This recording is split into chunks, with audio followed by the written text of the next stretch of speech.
ध्यान, पूजन आदि के संबंध में कहा गया। अब आगे के श्लोक में थोड़ा अलग लेकर के योग साधन के द्वारा, क्योंकि 8वां श्लोक में ध्यान के विषय में कहा था कि मैं जैसा आपका विधिवत ध्यान करना चाहिए वैसा मैंने कभी ध्यान किया नहीं। अब ये ध्यान का अलग अलग मार्ग है, उसमें योग मार्ग भी एक है। तो योग मार्ग में धारणा, ध्यान आदि पद्धति है, प्राणायाम है, मुद्राएं हैं, षडंग या षडाधार ध्यान है। तो इन सबको लेकर के 2 श्लोकों में वर्णन करते हैं कि मुझे कदाचित ये अवसर ही मिला नहीं जो योगियों के हृदय में आप निवास करते हैं, जो योगी आपके ध्यान करते हैं, इस प्रकार मैं आपका ध्यान कभी कर नहीं सका। इसके लिए मेरी तरफ से क्षमा प्रार्थना है। तो इस भाव से 9वां श्लोक कहते हैं, नग्नो निस्संग शुद्धस्त्रिगुण विरहितो ध्वस्त मोहांधकारो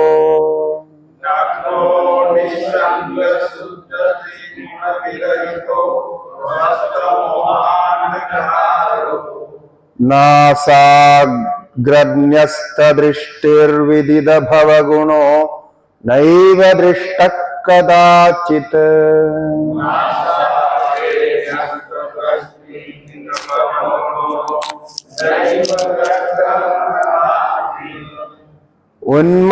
उन्मन्यवस्थया त्वां विगतगतिमतिशङ्करं न स्मरामि।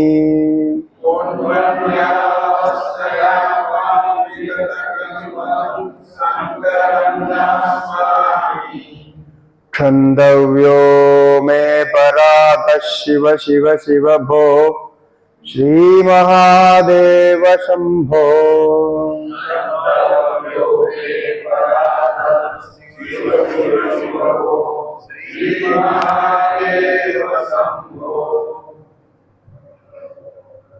नग्नो निसंक शुद्धस्त्रिगुण रहितः ध्वस्त मोहांधकारः नासाग्रन्यस्त दृष्टि विदित भवगुणः नैव दृष्टः कदाचित्।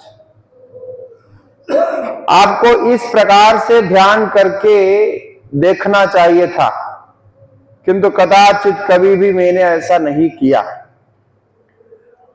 नग्नः तो नग्न होकर के, निर्वस्त्र होकर के, दिगंबर होकर के, स्नान आदि करके ऐसे बहुत सारे योगी इस प्रकार दिगंबर होकर के, नग्न होकर के ध्यान करते हैं। ये अनेक पंथ है यहाँ, उनमें जो नाथ पंथ होते हैं और जो नागा है, अघोरी है, ऐसे अनेक पंथ है जो शिव के भक्त हैं, शिव ही उनके परमाराध्य है, ऐसे पंथ हैं। तो उनके यहां इस प्रकार के ध्यान करने का विधान है। तो नग्न होकर, निसंक शुद्ध,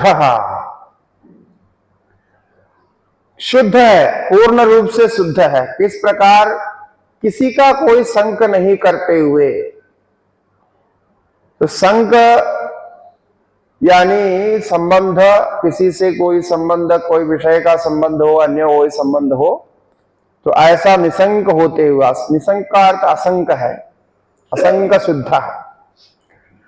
ये आत्मा का स्वरूप ही भी है, असंगो ही अयम पुरुषः, असंगो ही नहीं सज्जते। तो असंग आत्मा का स्वरूप है। उस प्रकार आत्मा का चिंतन करते हुए अपने अंदर असंग भाव को लाकर त्रिगुण विरहितः, तीन गुणों से विरक्त होकर, तीन गुणों से रहित होकर, तीन गुण और तीन गुण के जो कार्य है सत्व रजस तमस, जितने भी हमारे भाव विकार उत्पन्न होते हैं ये सत्व रजस तमस से उत्पन्न होते हैं। जब सत्व का भाव विकार प्रकट होता है तो जैसे गीता के 14 अध्याय और 18वां अध्याय में जिससे विस्तार से वर्णन किया, ऐसा मन में शांत भावना, मन में विचार ज्ञान की भावना और एक असंकता की भावना, शुद्धता की भावना मन में सत्व गुण के उदित होने पर होता है। तो आप कभी देखा होगा कि आपको कोई कोई दिन बहुत अच्छे लगते हैं, मन शांत रहता है, स्वस्थ रहता है और ध्यान आदि जप आदि करने में बड़े मन लगते हैं, बहुत सुंदर ध्यान जप हो पाता है। कोई कोई दिन ऐसा होता है, कोई दिन ऐसा नहीं हो पाता जिस समय रजोगुण प्रवर्तमान होता है, रजोगुण की वृद्धि होती है और रजोगुण का जो कार्य है प्रवृत्ति, प्रवृत्तिरारंभ कर्मणाम अशभ स्पृहा, ऐसा गीता में कहा। तो रजोगुण से प्रवृत्ति के लिए प्रेरणा मिलती है, यानी कुछ ना कुछ करते रहना होता है। करने के लिए सोचते हैं ये करना चाहिए, ऐसा करना चाहिए, वैसा करना चाहिए, ऐसा करने बारे में कहते रहते, सोचते रहते, ये प्रवृत्ति है। तो उस समय आप ध्यान नहीं कर सकते, उस समय एकांत में बैठना भी संभव है नहीं है, कुछ भजन आदि कुछ नहीं होता। इसलिए उस व्यक्ति को उस समय उसके गुण को देख करके उस समय कर्म योग करना चाहिए,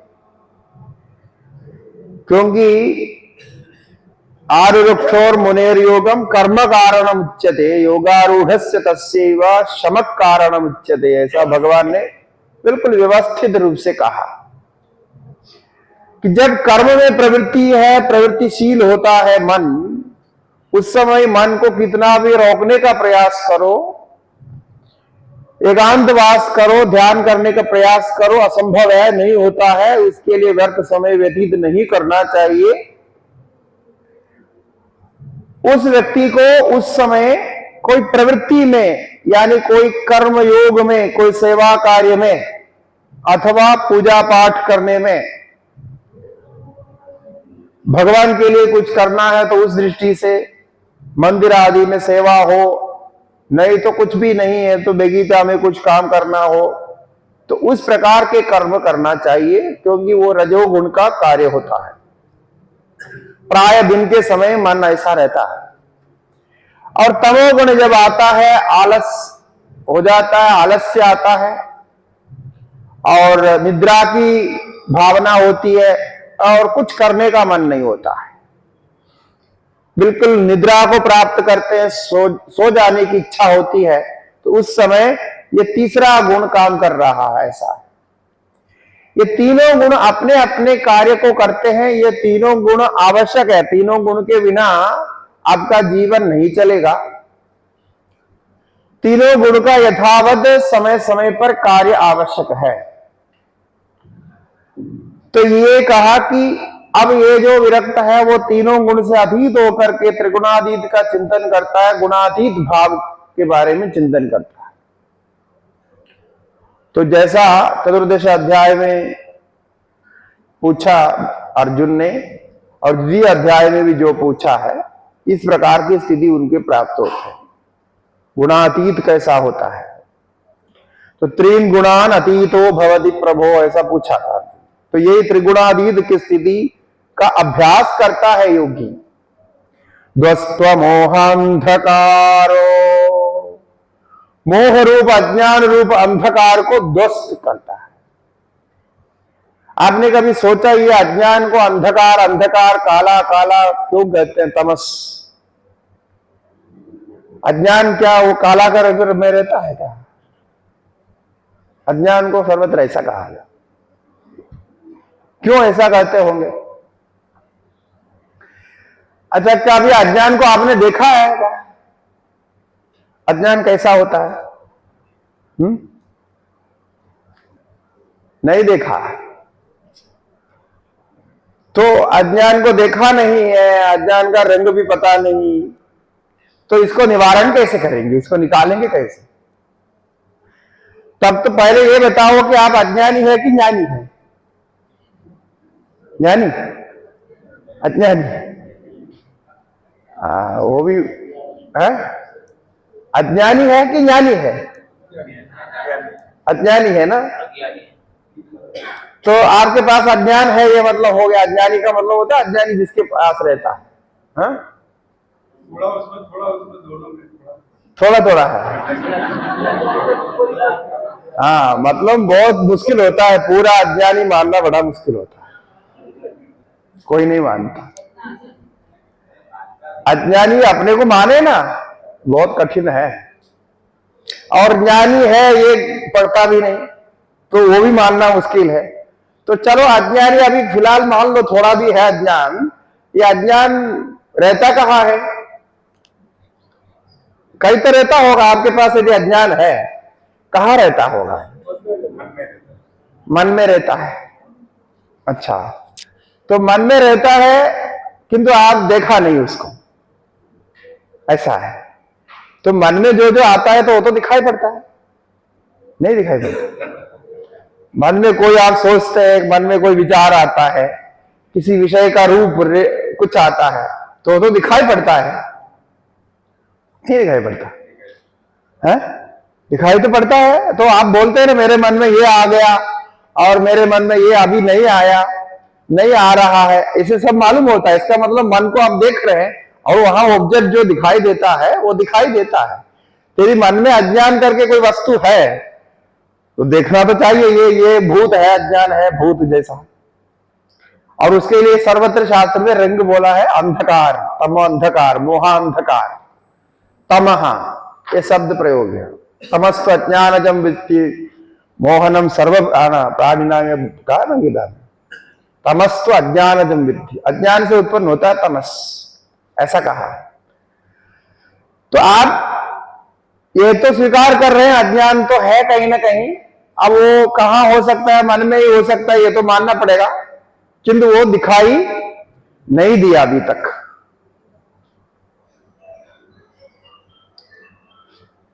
ये है अज्ञान, वो दिखाई नहीं देता। हाँ, अनुभव की चीज है, ज्ञान का अभाव है, विपरीत ज्ञान को अज्ञान। हाँ, ये रूपक गलत चीज, सिंबॉलिक है। नहीं, सिंबॉलिक के बाद भी कुछ सिंबॉलिक होता है ना, सिग्निफिकेंस होता है, तभी तो सिंबॉलिक करते हैं। कुछ तो सिंबल होगा और कुछ तो कारण होगा, उसके साथ सिंबॉलिक क्यों किया? तो कारण तो होगा तभी किया। जैसे ज्ञान को प्रकाश के साथ करते हैं, अज्ञान को अंधकार के साथ करते हैं।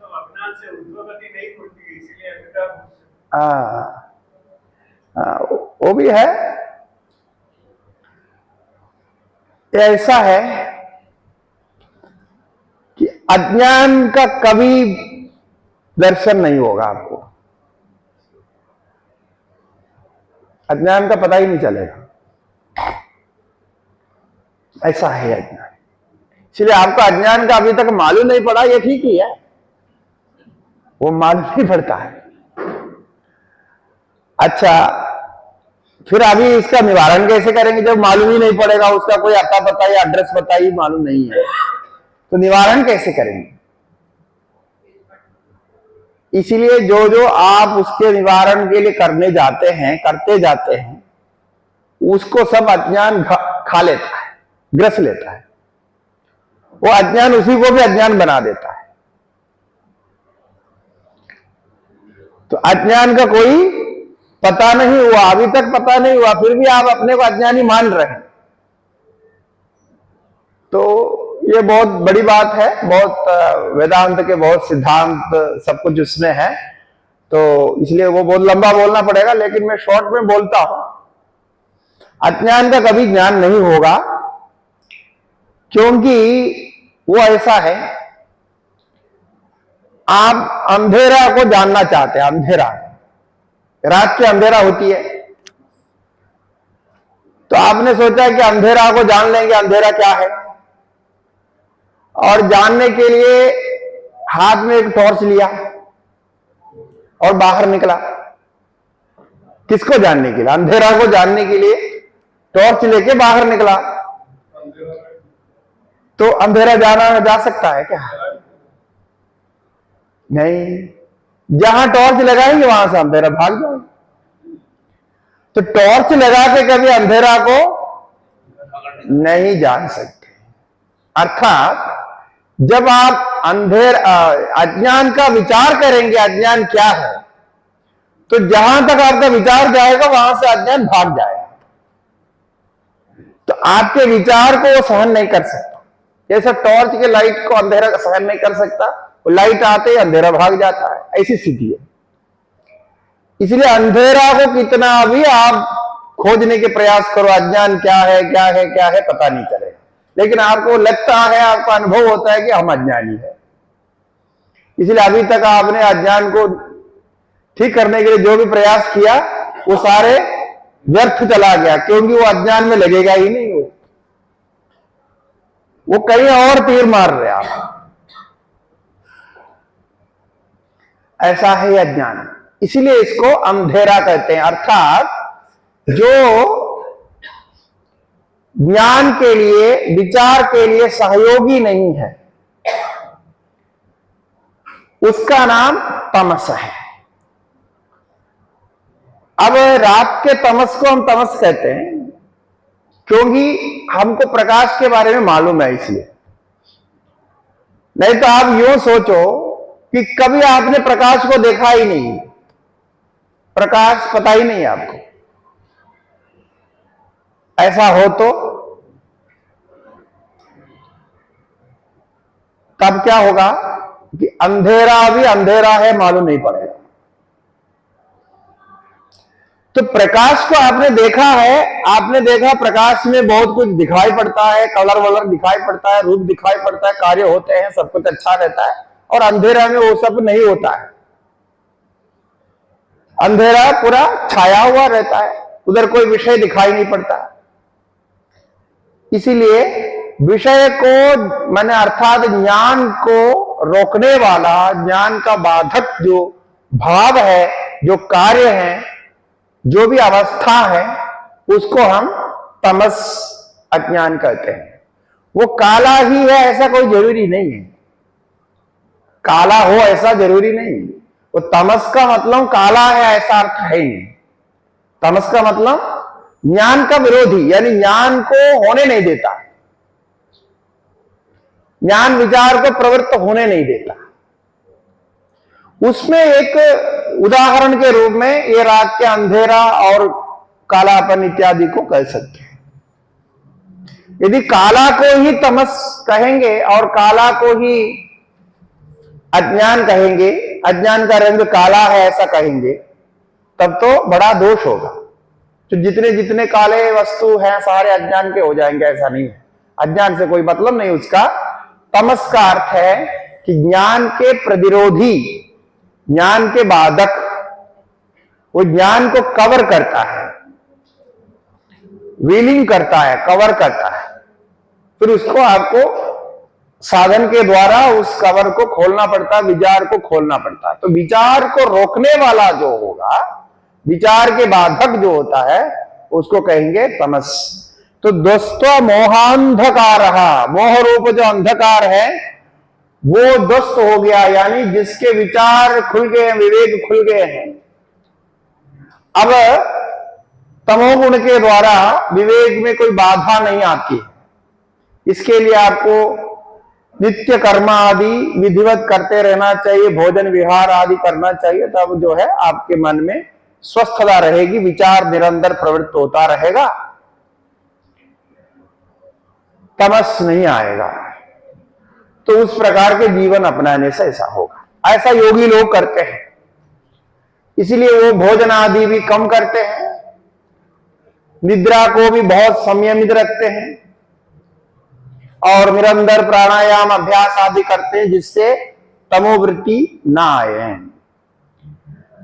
नासाग्रण्यस्त दृष्टि, और ध्यान करने के लिए, मन को एकाग्र करने के लिए अनेक स्थान बताए हैं, उसमें एक स्थान नासिका अग्रभाग भी है। तो नासाग्र, नास का अग्रभाग यहां, और ये भ्रूमध्य, फिर ललाट के बीच, मूर्धा, हृदय, ऐसे सब स्थान बताए हैं ध्यान करने के। तो वहीं एकाग्र करके ध्यान करते हैं। तदृष्टि विदित भव गुणों, और इस संसार का क्या गुण है, संसार क्या करता है, ये भी उन्होंने जान लिया। विदित है भव, संसार का गुण जिनके द्वारा, ऐसे योगी, ऐसे योग अभ्यास करते हुए, इस प्रकार गुणों से युक्त योग अभ्यास करते हुए कभी भी मैंने आपको देखा नहीं, मैंने आपका ध्यान नहीं किया, ये हमारा अपराध हो गया, करना चाहिए था, ये किया नहीं। फिर उन्मनी अवस्था नाम की एक अवस्था है, योग शास्त्र में प्रसिद्ध है।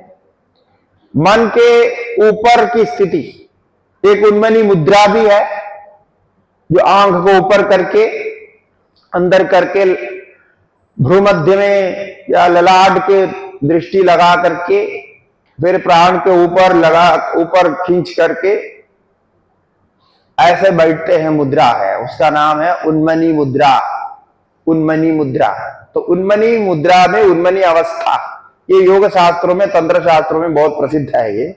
तो ऐसे उन्मनी अवस्था से त्वाम विगत गतिमति ही शंकरम न स्मरामि, आपको कभी भी इस प्रकार से निश्चल चित्त होकर के, गतिमति मन विगत हो गया, गति चंचलता जिस बुद्धि की, ऐसे बुद्धि वाले मन निश्चल होकर उन्मनी अवस्था, उन्मनी मुद्रा को ध्यान में लगाते हुए कभी मैंने आपका ध्यान नहीं किया, वो करना चाहिए था, ऐसा योग शास्त्रों में वर्णन है, ऐसा करना चाहिए।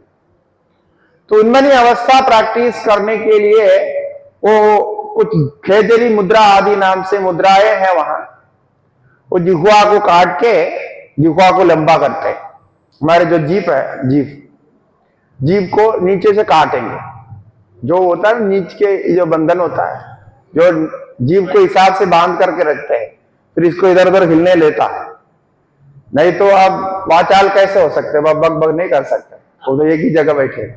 फिर चबाने के लिए भी उसको इधर उधर करना पड़ता है, नहीं तो जिह्वा नहीं चलेगी। तो जैसे बच्चे लोग कभी खाते हैं तो नीचे गिर जाते हैं ना, वो जीभ की वजह से, वो पकड़ते हैं, धीरे धीरे वो सीख लेते हैं, पकड़ लेते हैं।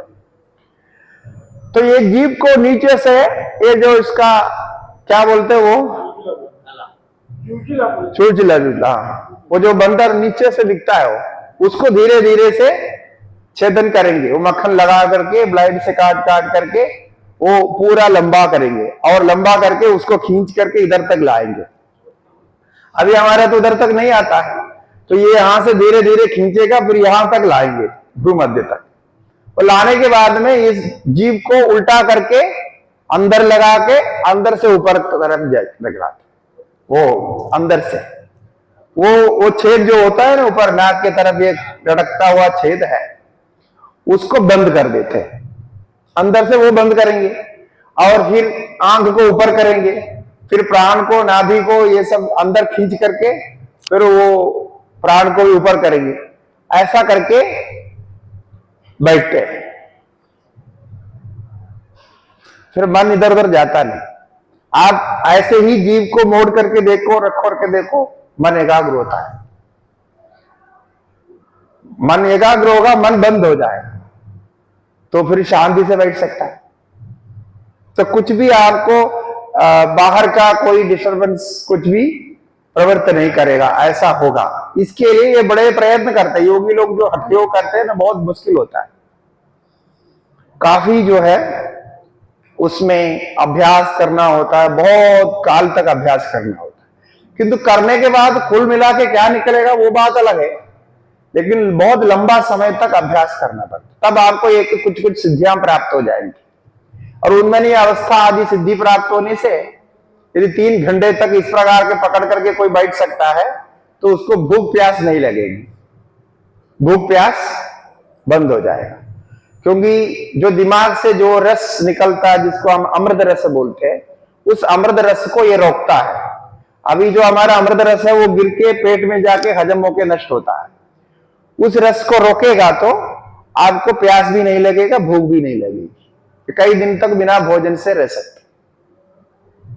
ऐसा है, ऐसा देखा हमने, कई योगियों को देखा वो ऐसे करते हैं, हफ्ते में 2 दिन भोजन करते हैं, ऐसे ऐसे करते हैं।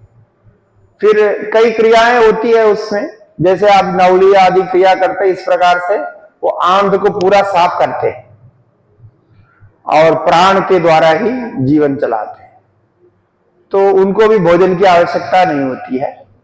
तो ऐसे ऐसे क्रिया, बहुत कठिन कठिन क्रियाएं हैं हठ योग में। तो वो क्रिया करके भगवान का ध्यान करेंगे, बिल्कुल वो मस्ती में रहते हैं पूरा आनंद से। वो ऐसा भी मैंने किया नहीं, इसलिए आप क्षमा करना, हम योग साधन भी नहीं कर सके। स्थित्वा स्थाने सरोजे प्रणवमय मरुत्कुंभिदे सूक्ष्म मार्गे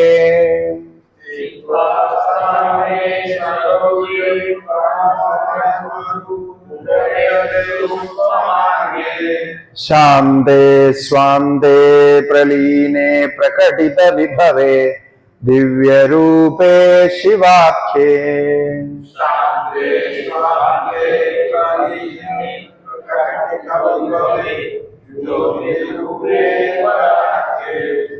लिंगाग्रे ब्रह्मवाक्ये सकल तनुगतं शंकरं न स्मरामि।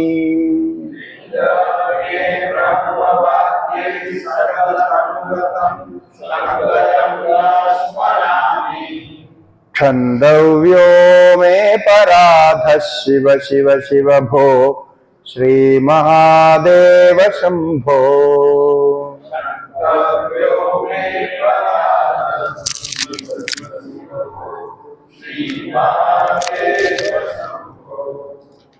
अब उसी को आगे करते हैं कि प्रणव माया मरुत कुंभिदे, प्रणव मंत्र के द्वारा प्राण को, मरुत का अर्थ प्राण, प्रणव मंत्र के द्वारा प्राण को कुंभित करके, कुंभक में रोक करके, कुंभक प्राणायाम होता है, 8 प्रकार के कुंभक होते हैं।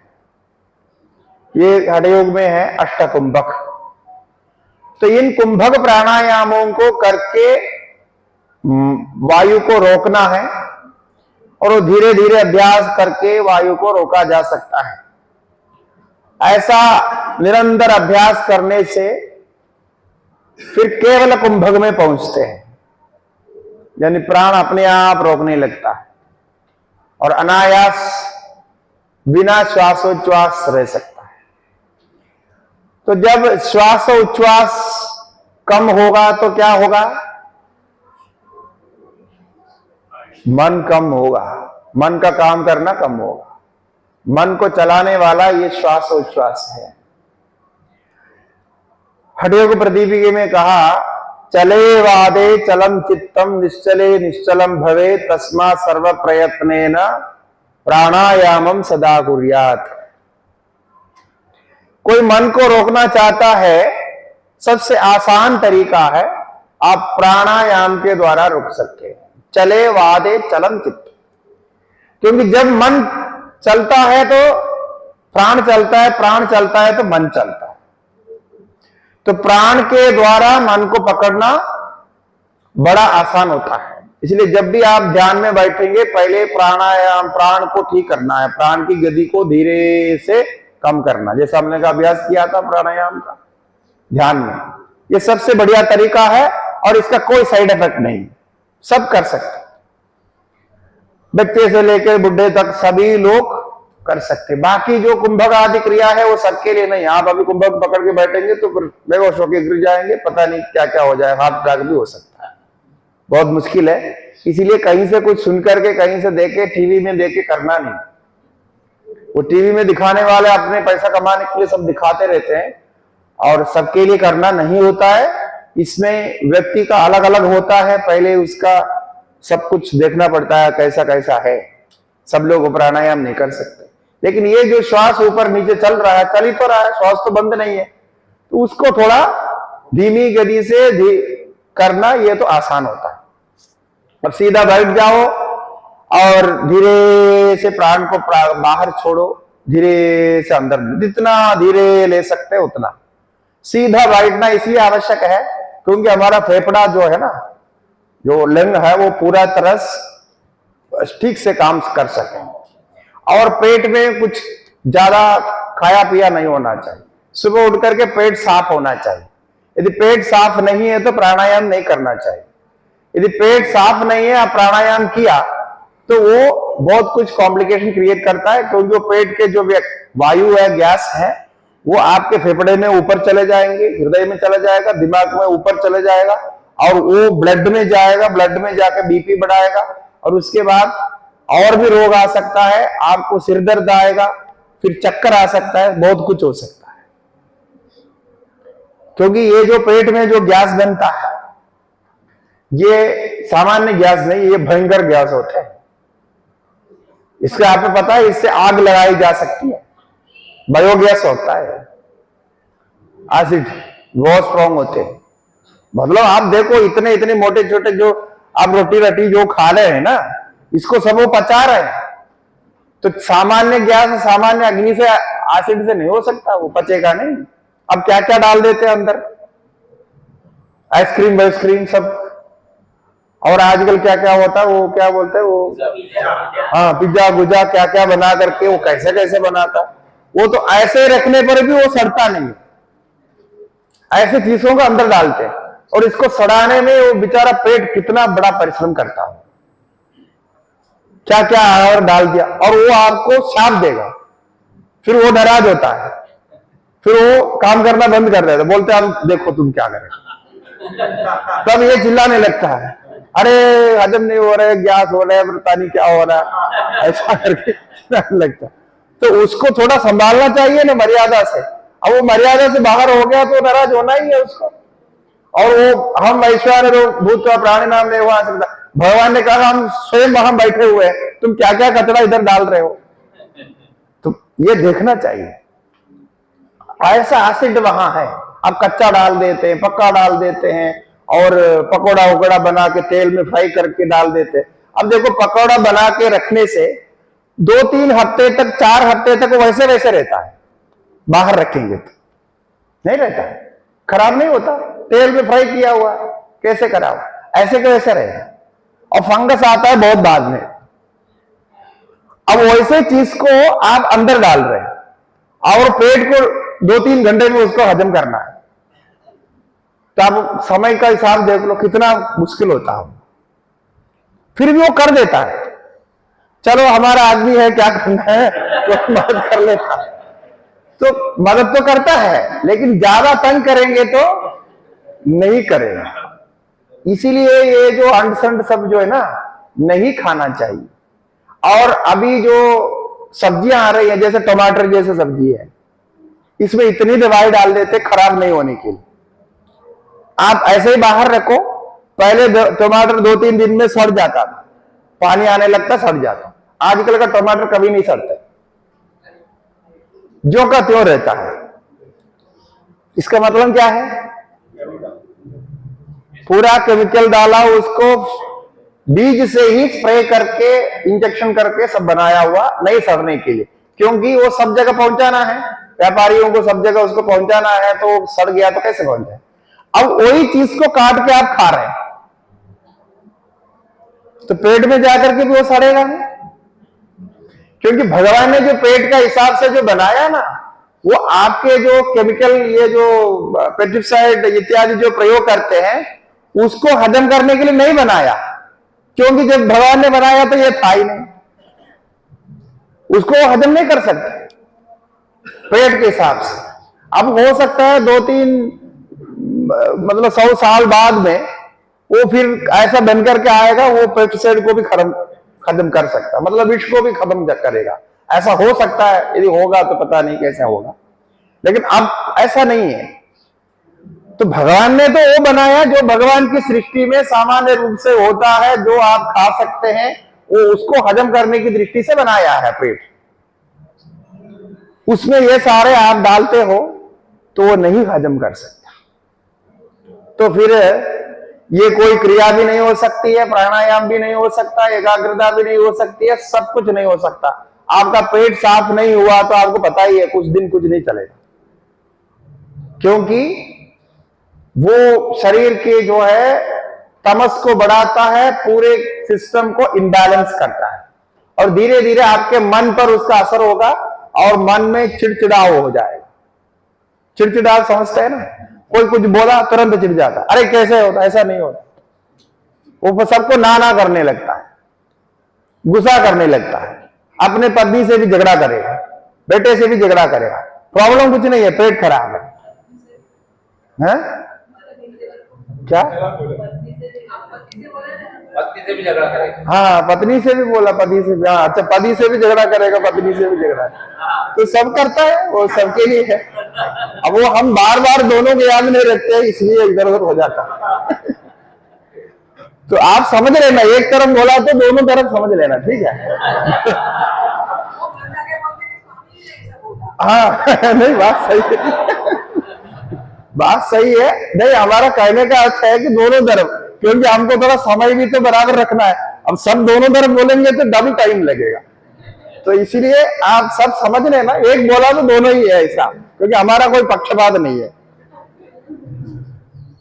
तो ये स्थिति है, इसीलिए ये प्राणायाम भी ठीक नहीं हो पाता, योग भी ठीक नहीं होता है। इसलिए पहले भोजन को ठीक करना चाहिए। आपको ही पता चलता है कौन सा भोजन करने से जल्दी हजम हो रहे हैं, कौन सा भोजन करने से सुबह पेट ठीक साफ होता है और बाकी हमारे भूख लगती है, सब कुछ ठीक रहता है। आपको पक्का पता चलता है, ऐसा नहीं कि पक्का नहीं होता, सबको पता चलता है। जैसे बच्चे लोग भी कभी कभी मना करते हैं ना, ये हमको नहीं चाहिए बोलता है, तो बच्चे को भी पता चलता है, वो खाने के बाद उसको ठीक नहीं हो रहा है, उसको पता चलता है। किंतु हम, जैसा हमने पहले दिन कहा ना, फन के लिए, टाइम पास के लिए ये सब खाते हैं। ये खाने से ही आपकी जिंदगी होगी ऐसा तो नहीं है ना। भोजन तो जीवन के लिए था, अब वो जीवन के लिए आप कम भोजन करते हैं और फन के लिए ज्यादा अनावश्यक खाते हैं, और जो कुछ आप फन के लिए खाते हैं वो सब कुछ आपकी तबीयत को खराब करने वाला होता है। ये इसका सार है। क्यों? वो सब बे टाइम में होगा। वो जो फन के लिए जो भी खाएगा, रात को 12 बजे जाकर के खाएगा, वो बे टाइम में खाएगा, और गलत चीज खाएंगे ऐसे ही, जो भी 2 बार पकाए हुए, 3 बार पकाए हुए, फिर फ्राई किए हुए, फिर क्या क्या किए हुए सब खाएंगे। और कुछ लोग, मैंने सुना यहां जो पिसा बरकरी क्या क्या होता है, तो क्या क्या नाम है उसका, मेरे को पता भी नहीं, क्योंकि हमारे टाइम के बाद आया ये सब। बर्गर ये सब जो भारत में भी बन रहा है, लेकिन लोग विदेश से मंगा के खा रहे हैं। इटालियन पिसा, वो इटली से मंगाते हैं। क्या पागल है, देखो हा? ऐसा वो उतना टेस्ट इधर नहीं बनता है, ऐसा उनकी मान्यता होगी। इसीलिए सब होटलों में आप देखेंगे ना, वो भारत में है होटल, तो वो लिखा हुआ होता है इधर का, चाइना का, उधर का, सारे हमारे जितने शत्रु राज्य है सबका नाम लिखा होता है, तो वो सबसे आया हुआ है, वो खाने का है ऐसा। तो ये इससे कभी साधन नहीं होगा, आप पक्का मान लो, कभी नहीं होता सर। साधन का तो नाम ही नहीं है, और पूरा आपको नुकसान ही है। एक तो पैसा का नुकसान, दूसरे तबीयत खराब, फिर आपका मन बदलेगा, फिर आपस में झगड़ा होगा, फिर आपके व्यवसाय भी ठीक नहीं चलेगा।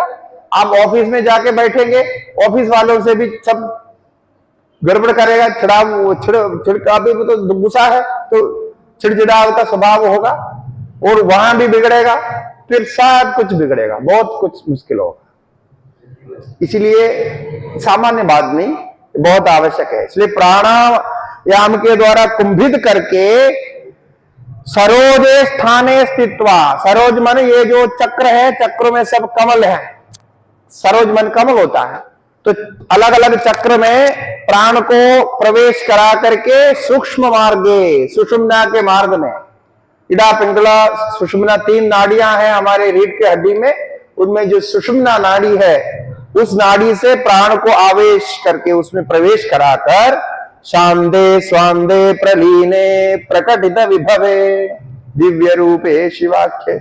और शांत स्वांत, जब शांत होता है और मन लीन हो जाता है, प्रलीन होता है, समाधि को प्राप्त करता है, और उस समय जो प्रकाश वहां विभव मन प्रकाश, जो भी शक्ति वहां प्रकट होगी वो अत्यंत दिव्य होता है।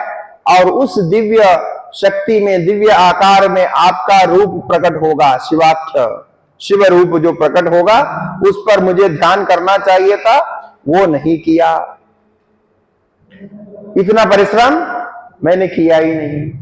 लिंगाग्रे ब्रह्म वाक्य सकल तनुगतम, और सर्वत्र व्यापक जो ब्रह्म का स्वरूप है, जो उपनिषदों ने वर्णन किया, तत्त्वमसि अहम ब्रह्मास्मि, प्रज्ञानम ब्रह्म, अयम आत्मा ब्रह्म, सर्वम खलु इदं ब्रह्म इत्यादि वाक्यों के द्वारा, इन वाक्यों का ध्यान करते हुए लिंगाग्रे, लिंगाग्रे माने जो तुरीय अवस्था है, सूक्ष्म शरीर से भी जो ऊपर की अवस्था है, उसमें जो हमारा शिवलिंग होता है, ये शिवलिंग निराकार का प्रतीक है। इसलिए हम शिवलिंग की पूजा करते हैं, क्योंकि शिवलिंग निराकार का प्रतीक है। वो तो उसमें तो शिवलिंग का गोलाकार तो है, लेकिन वो आकार नहीं, उसमें हाथ मन मुख आंख आदि इत्यादि नहीं होते हैं।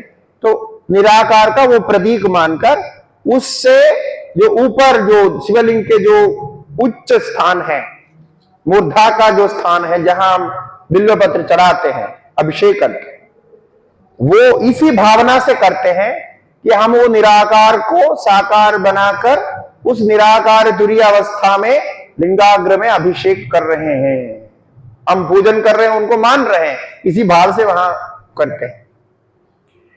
तो ऐसे जो ब्रह्म वाक्य के आधार पर इस प्रकार मुझे करना चाहिए था, और आप सकल तनुगतम, तनु मन शरीर, सब शरीर में आप प्राप्त है, व्याप्त है, ऐसे आपका जो स्वरूप है शंकर भगवान का, न स्मरामि, ऐसा कभी हमने स्मरण नहीं किया, इसमें से कोई साधन हमने ठीक किया ही नहीं। इसलिए आप मेरे इस अपराध को क्षमा करें। हृद्यम वेदांत वेद्यम हृदय सरसिजे दीप्तमुद्यत प्रकाशम। नहीं है, आगे आगे देखो, नहीं उसके बाद देखो,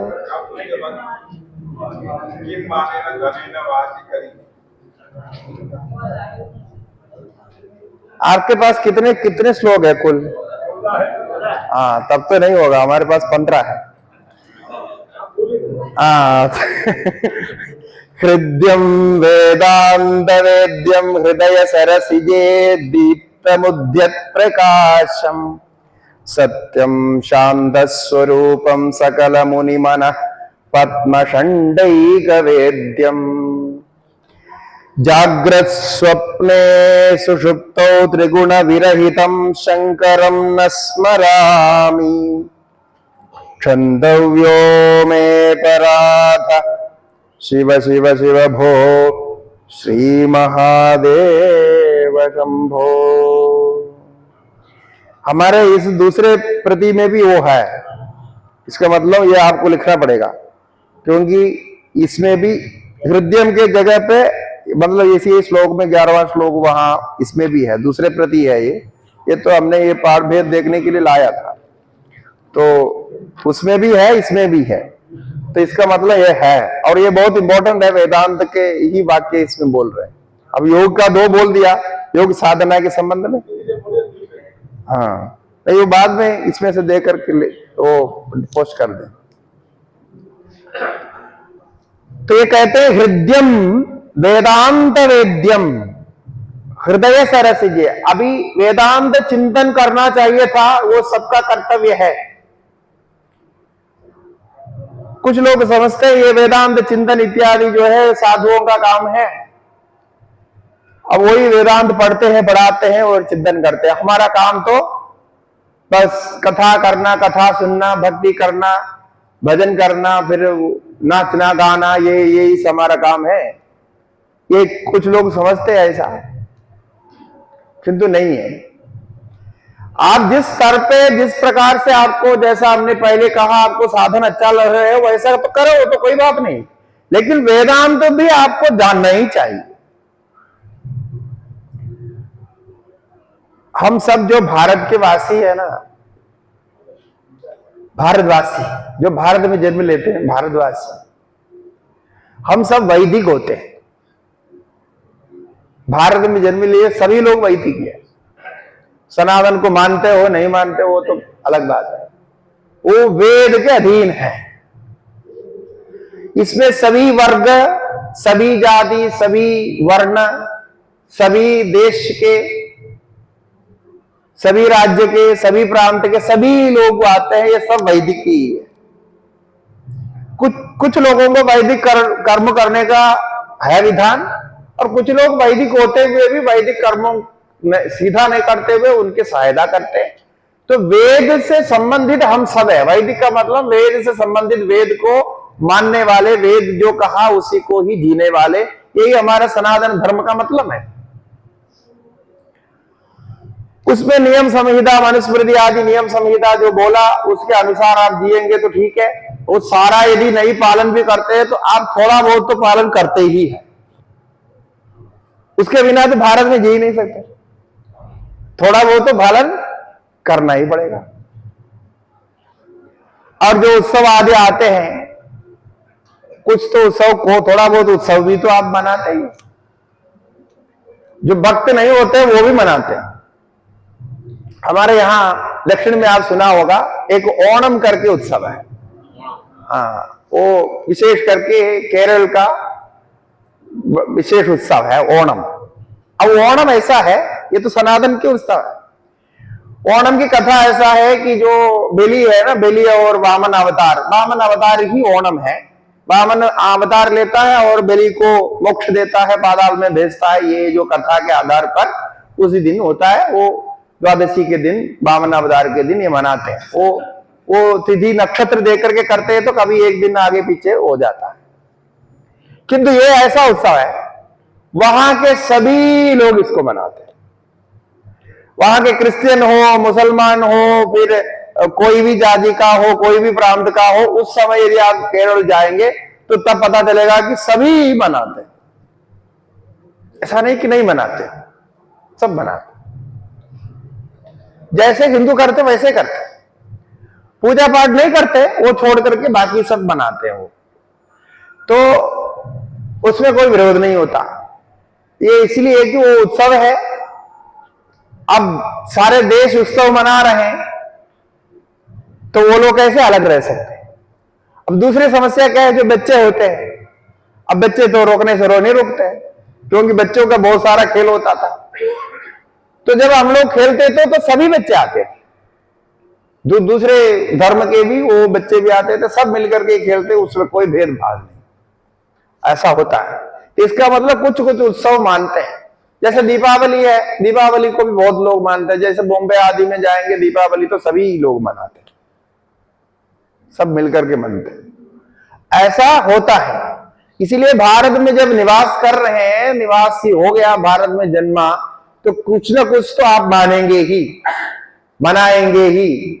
तो वो मनाने से ही आपका उसका संबंध हो गया। जैसा हमारे भारत संविधान को मानना पड़ेगा भारतवासी होने के लिए, और जो नहीं मानते उनको सब बाहर कर देना चाहिए कि जो भारत के संविधान को ही नहीं मानते तो उनको क्यों फिर इधर रहना, वो तो फिर इधर रहने लायक नहीं, वो बाहर कर देना चाहिए उनको। तब क्या है, वो खतरा पैदा करते हैं। यहां की व्यवस्था को नहीं मानेंगे। जैसे आप यहां कैंप में आया समझो, अब कैंप में जो भी व्यवस्था बनाई है, नियम बनाया, ऐसा ऐसा आपको करना है, यदि आप इसको मानने को तैयार नहीं, कैंप में आया लेकिन मानेंगे नहीं, तब क्या करना है, आपको बाहर कर देना चाहिए। आप कमरे में बैठो, इधर मत आओ, घर में बैठो, ऐसा बोलना चाहिए कि नहीं चाहिए? क्यों? ये व्यवस्था बड़ी चीज होती है। एक व्यक्ति अपने ढंग से जी सकता है, किंतु जब वो समाज में आते हैं, मिलकर के कार्य करने लगते हैं, तो उसको व्यवस्था को सर्वप्रथम व्यवस्था को मानना चाहिए।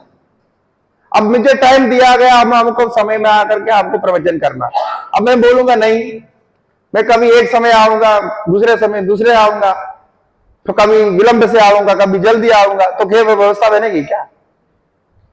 तो यदि मैं उसको पालन नहीं कर सकता हूं तो मुझे इसमें आना ही नहीं चाहिए। इसलिए व्यक्तिगत विचार से व्यवस्था बड़ी होती है। जब व्यवस्था बनाते हैं तो व्यवस्था को प्रत्येक को पालन करना चाहिए, जो बनाते हैं उसको भी पालन करना चाहिए और सबको बराबर पालन करना चाहिए। ऐसा है भारत में। जो सनातन धर्म है ये भारत का मूल है। भारत जब से भारत बना, भारत का जीवन शुरू हुआ अनादिकाल से, तब से ये सनातन धर्म चल ही रहा है। कुछ लोग मानते हैं, कुछ लोग नहीं मानते, कुछ लोग विरोध करते हैं, सब कुछ करने पर भी वो चलता ही है। कितने बार कम्युनिस्ट आए, कितने बार चारवाक आए, कितने बार क्या क्या आए, कोई फर्क नहीं पड़ा। वो एक तरफ आते हैं, दूसरे तरफ से निकल जाते हैं, वो यहां तो ये चलता ही रहता है। तो इसीलिए ये जो वेदांत वेद्य है, वेदांत का ज्ञान है, ये हम सब उसको सामान्य रूप से कम प्राप्त करना चाहिए कि ये क्या होता है। तो वो क्या कहता है? वेदांत वेद्य हृदयम, हृदय में स्थित, हृदय सरसिजे दीप्तम उद्यत प्रकाशम। आत्मा का स्वरूप का ध्यान हृदय में करने के लिए शास्त्र ने कहा। हृदय अंदर ज्योति पुरुष, हृदय में जो अंदर प्रकाशमान रूप जो पुरुष है, ऐसे चैतन्य है, इस प्रकार ध्यान लगाना चाहिए। फिर क्या स्वरूप है? सत्यम शांतम स्वरूपम, सत्यम ज्ञानम अनंतम ब्रह्मा, ऐसा आत्मा का स्वरूप कहा। शिवम शांतम अद्वैतम चतुर्थम मन्यम दे, ऐसा मुंडा को उपनिषद कहता है, मांडुक्य उपनिषद कहता है। तो इस प्रकार जो सत्य है, सत्य का अर्थ क्या है वो हमने पहले दिन ईशावास्य के मंत्र को समय बता दिया। सत्य माने तीनों काल में अबाधित रहे और जिसका एक बार एक रूप में ज्ञान नहीं, ज्ञान होने के बाद उस ज्ञान का परिवर्तन ना हो, वो सत्य है। ये याद करना पड़ेगा परिभाषा, नहीं हमें तो सत्य सत्य बोलता रहता, पता है नहीं सत्य क्या है। तो एक रूप में ज्ञान होने के बाद कभी परिवर्तन नहीं होगा, उसका नाम सत्य है। अब बोलो थोड़ा, मैं अभी बहुत बार बोल दिया, आप तो कुछ बोल ही नहीं। बोलो बोलो, क्या बोला अभी?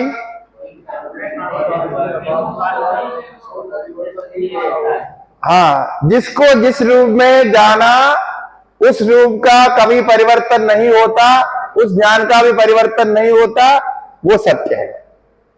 ये सत्य की परिभाषा है, ये सर्वत्र लगेगा, इसलिए याद कर लेना, ठीक है। हाँ, तो 2-4 दिन याद करने से फिर आपके दिमाग में आ जाएगा, ये ऐसा है। तो वो जो सत्य है वो तीनों काल में एक रूप रहता है। ऐसा सत्य हमको एक ही मिलता है, 2-4 नहीं मिलते, वही परमात्मा है। बाकी सबको आप जानते हैं, एक दिन ऐसा जाना, दूसरे दिन दूसरा जाना, तीसरे दिन तीसरा जाना, कभी का कुछ जाना, कभी का कुछ जाना। अब अपने फोटो निकाल के देखो 50 साल पहले का, आपको ही पता नहीं चलेगा कि ये कौन है। आप अपने ही फोटो निकाल के पूछेंगे दूसरे को, ये कौन है भाई, इसे बैठा हुआ। अब वो दूसरा जानता है तो बताएगा ये आप ही हो भाई। ये स्थिति है, वो पहचान ही नहीं होता, इतना परिवर्तन होता है। आपका कौन सा ज्ञान स्थिर रहता है? आज तक एक ज्ञान भी स्थिर नहीं, सारा ज्ञान को, अपने ज्ञान को आप परिवर्तित किए। एक ही ज्ञान सत्य रूप से रहता है, जो आत्मा का ज्ञान है और ब्रह्म का ज्ञान है, अपना स्वरूप का ज्ञान है, मैं हूं। इस ज्ञान का परिवर्तन नहीं हुआ। मैं हूं, मैं आत्मा हूं, मेरा अस्तित्व है, ये एक ज्ञान पहले से लेके वैसे के वैसे विद्यमान है। अन्य सब ज्ञान परिवर्तित हो गया और भी परिवर्तित होगा, है ना। तो ऐसा हो जाता है, परिवर्तित होकर के एक दिन आप अदृश्य हो जाएंगे, मतलब आप फिर इस रूप में दिखाई नहीं देगा। अदर्शनम लोपः, ऐसा एक सूत्र आता है हमारा, अदर्शन हो जाएगा, इसका दर्शन फिर नहीं होगा। इसलिए लोग रोते हैं, अरे अभी तक तो दिखाई दे रहा था, अभी दिखाई नहीं देंगे, ये करके रोते हैं लोग, हैं? फोटो में दिखाई देगा। हाँ, फोटो में दिखाएगा, फोटो भी रख सकते हैं, वो कुछ करने का नहीं। तो कई लोग अलग अलग प्रकार से रोते हैं, रोने का अलग अलग कारण होता है। लेकिन एक कारण ये भी है, कोई रोता है कि अभी तक कमा रहे थे, आगे हमारा इनकम कम हो गया, तो ऐसे भी सोच के रोते होंगे। अब कैसे सोचते होंगे वो तो अपनी अपनी भावना है, लेकिन इस प्रकार से हैं। तो अब वो जो परिवर्तन है, ये परिवर्तन के कारण किसी का भी ज्ञान सत्य नहीं होता, एक ही सत्य रहेगा, वो आत्मा है। इसलिए शांतम स्वरूपम सकल मुनि मानव पद्म शंडैक वेद्यम। और सभी जो मुनि हैं, ऋषि मुनि हैं, उनके मन रूप जो पद्म है, कमल है, उस पद्म के आकार में प्रकाशमान, उसी में जाना जाता है, हृदय में। तो जो ब्रह्मादि देवताओं भी ध्यान करना है तो वो ही है, भगवान को ध्यान करते हैं, योगियों के द्वारा ध्यान करते हैं। भगवत गीता में कई जगह कहा कि योगियों ऐसा ध्यान करते हैं, मेरा स्वरूप को ऐसा ध्यान करते हैं, कई बार भगवान ने कहा। यानी जो योगी मतलब ये ध्यान करने में जो विशेष ज्ञान रखता है उनको योगी कहना है। जागृत स्वप्न सुषुप्तो त्रिगुण विरहितम। जागृत स्वप्न तीन अवस्थाएं हैं और तुरीय एक अवस्था है। इस प्रकार तीनों अवस्था में त्रिगुणों से विरहित, त्रिगुणों से मुक्त जो आपका स्वरूप है, उस ब्रह्म स्वरूप को, शुद्ध आत्मा का स्वरूप हो, सच्चिदानंद स्वरूप को मैंने कभी ध्यान नहीं किया। ये कितना सत्य है देखे। आप अपने जीवन में देखो, कभी आप इस प्रकार के परब्रह्म का, आत्मा का स्वरूप का ध्यान किया है क्या? नहीं किया। तो कितना बड़ा अपराध है। जो भगवान का सत्य स्वरूप है, इसका ध्यान आपने नहीं किया, ये तो अपराधी ही है। इसलिए उस अपराध के लिए क्षमा प्रार्थी हूं, ऐसा कहता है।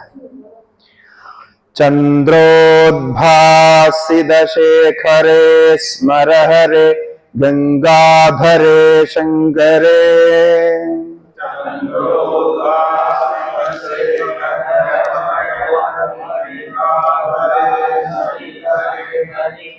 सर्पैर्भूषित कंठ कर्ण विवरे नेत्रोत्थ वैश्वानरे।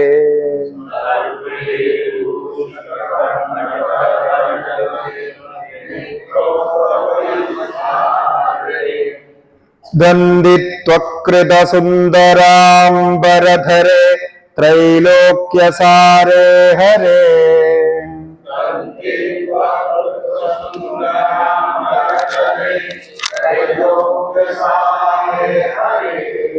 मोक्षार्थं कुरु चित्तवृत्तिममलामन्यैस्तु किं कर्मभिः।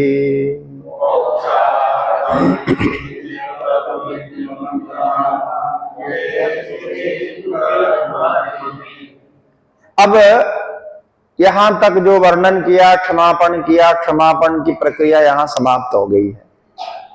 अब इसके बाद आगे कुछ कहना चाहते हैं, आगे प्रार्थना के रूप में कहना चाहते हैं।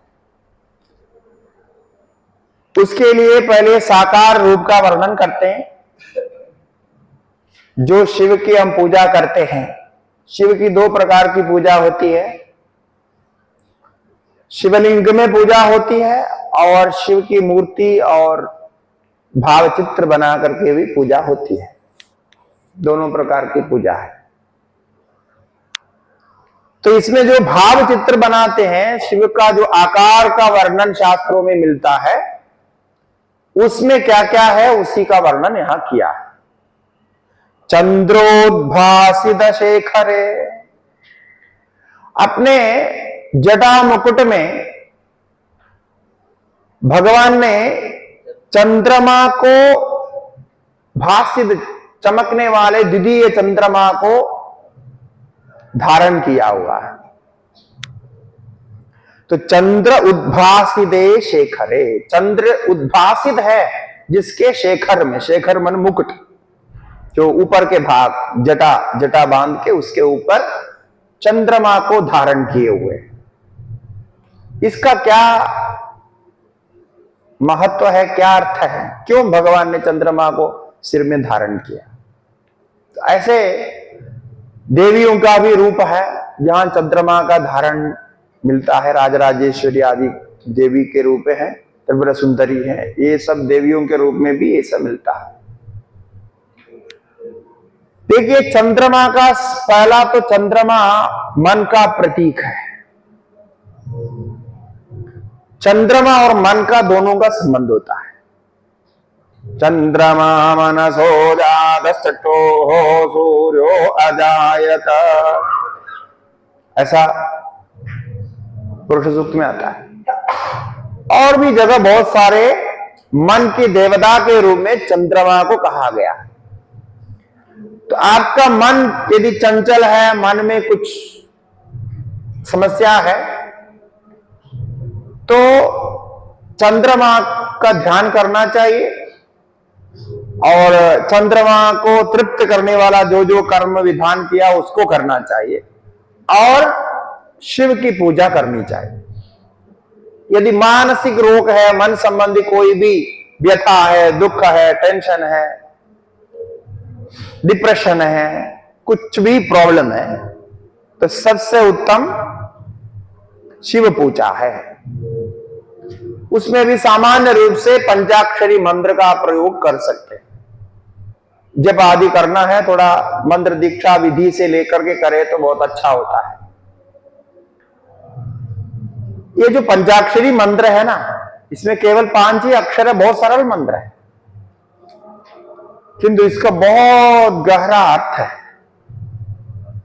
बहुत बड़ी चीज है।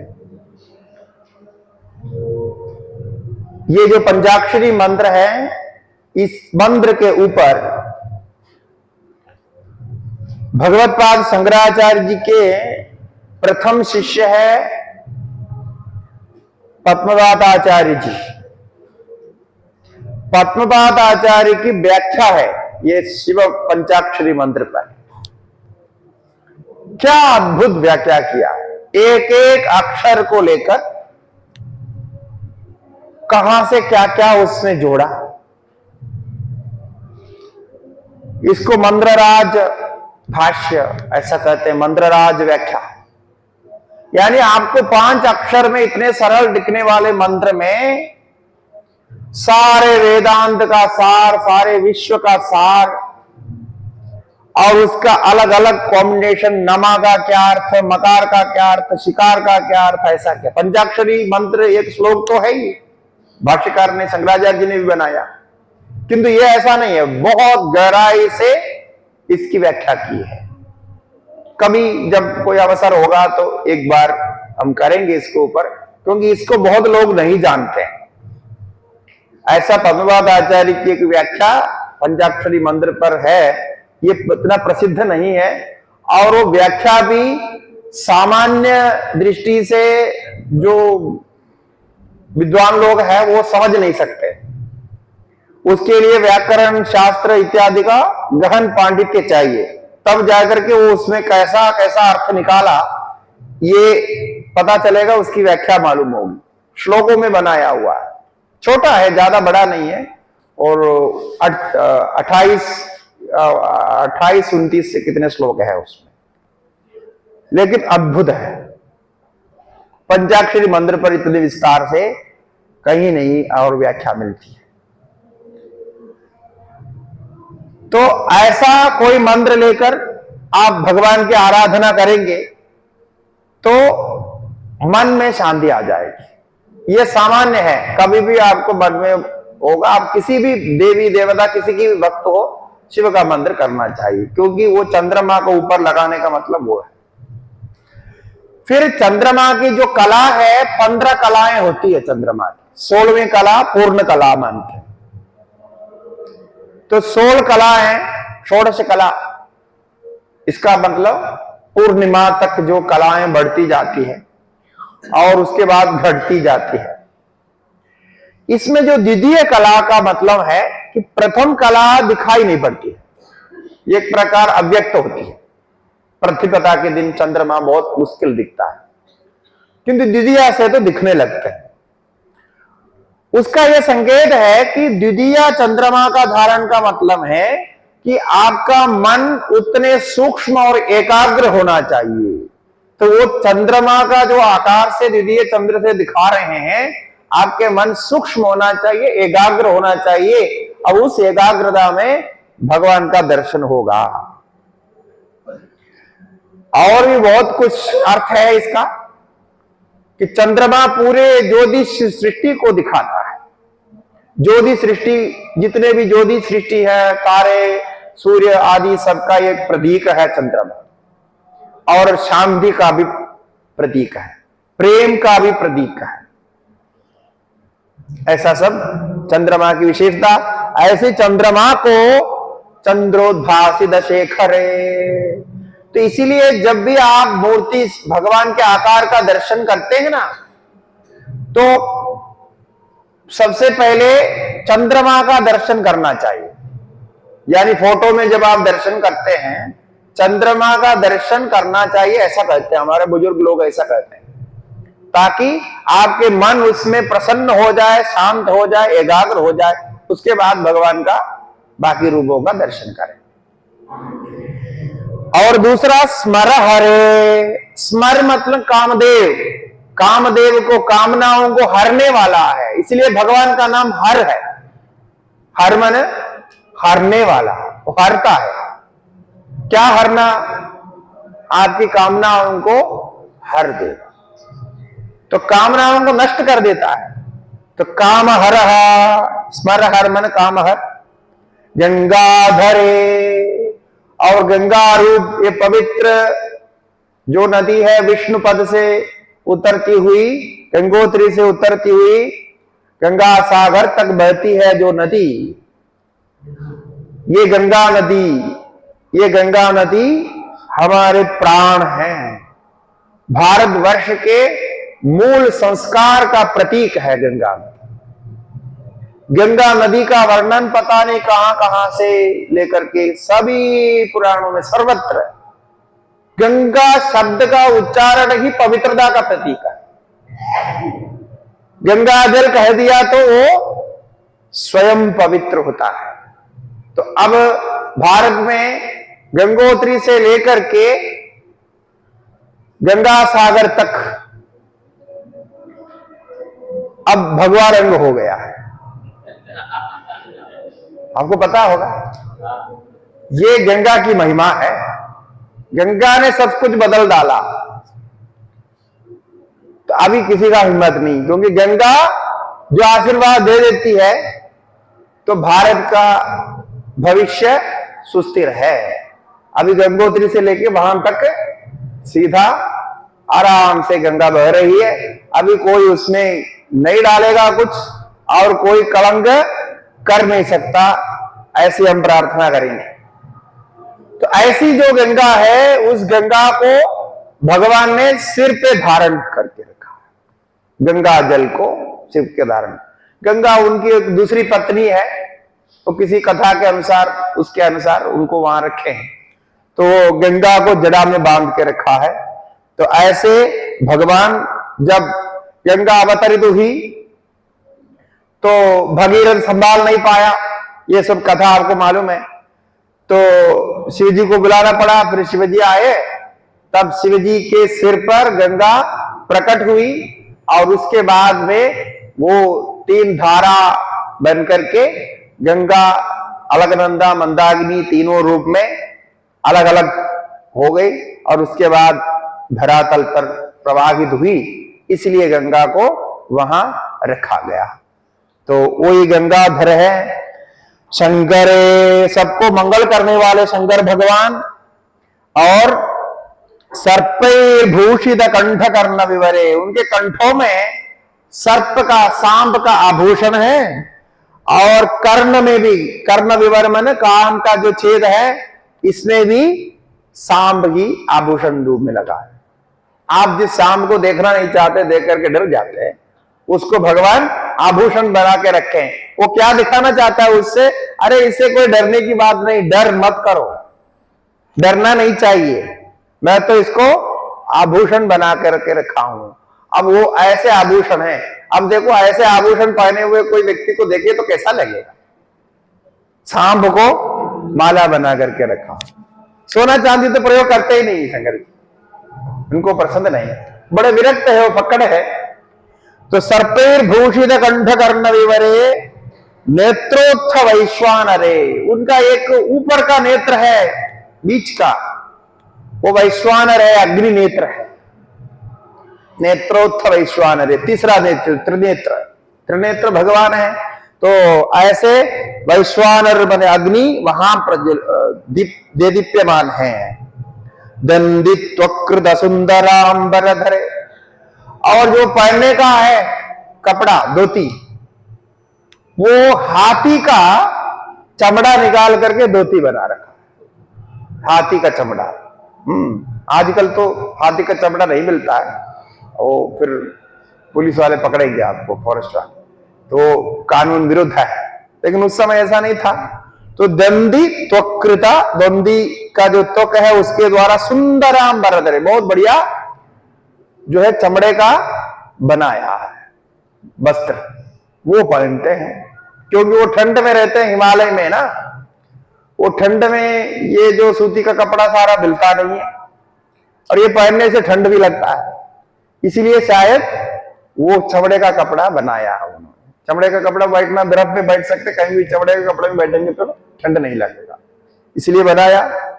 त्रैलोक्य सारे हरे, त्रैलोक्य का सार है, त्रैलोक्य का स्वरूप है, ऐसा जो हरे भगवान हर में, भगवान में ममा मेरी जो चित्त वृत्तिम अमलाम कुरु, मोक्ष पाने के उद्देश्य से मैं मुमुक्ष हूं, भगवत्पाद शंकराचार्य जी कह रहे हैं मैं मुमुक्ष हूं, मेरे चित्त वृत्तियां अब ऐसे जो भगवान है, चंद्रोद्भासित शेखर भगवान है, इस भगवान में मेरी सारी चित्त वृत्तियां अमल हो जाए, स्थिर हो जाए, उसी में एकाग्र बैठ जाए, यही मेरी प्रार्थना है।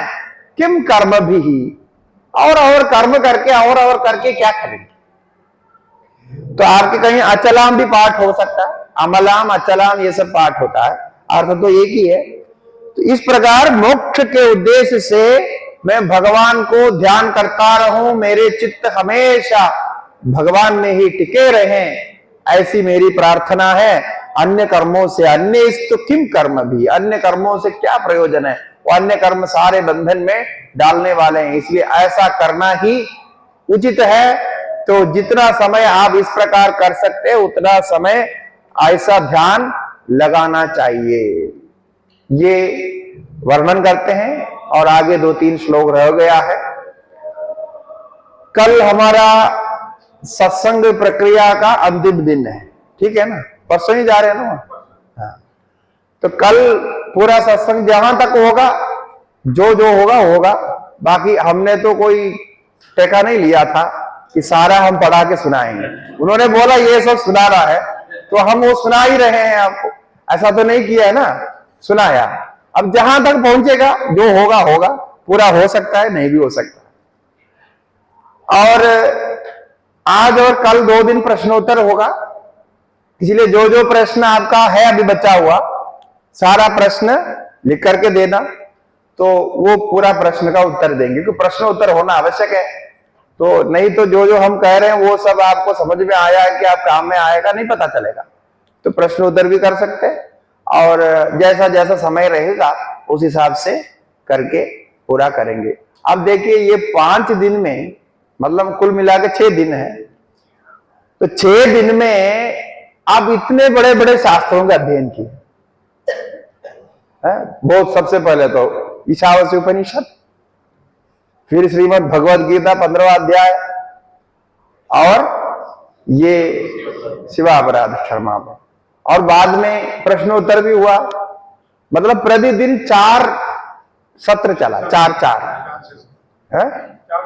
हाँ, ये तो काफी काम किया है इसका, तो 4 में सब में 1 घंटा, और कभी कभी 1.25 घंटा, आज तो और ज्यादा हो गया 15-20 मिनट। तो इतना समय हो गया है, इतना समय कम समय में इतनी पूरी चर्चा करना, और आप लोग बैठ गया। अब मैंने क्या सुनाया मुझे पता नहीं, आप सुने तो आपको पता होगा। लेकिन इतना समय आप बैठा, ये बड़ी बात है।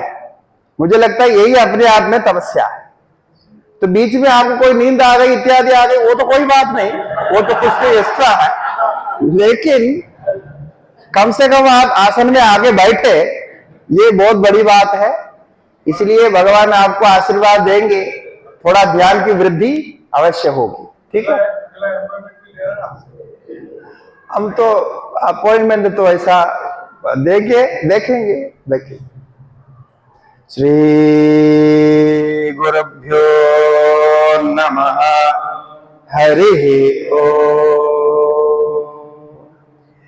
ओम नमः पार्वती पदे हर हर महादेव। नमो नारायण।